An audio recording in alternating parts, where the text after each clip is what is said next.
In front of me is Motorola Razr 60 Ultra, and today I would like to show you how you can turn on or off auto rotation.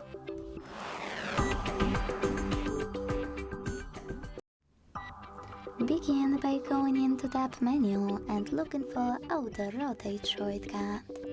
When you find it, click on it. As you can see, mine is orange, which means that auto rotation is on.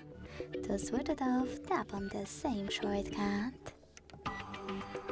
If you want to, you can also go into Devices Settings, then scroll down to hit Display, and scroll again to use this switcher next to Auto Rotate screen to manage this feature from here. Thanks so much for watching. If you enjoyed this video, leave a like, comment and subscribe. Bye!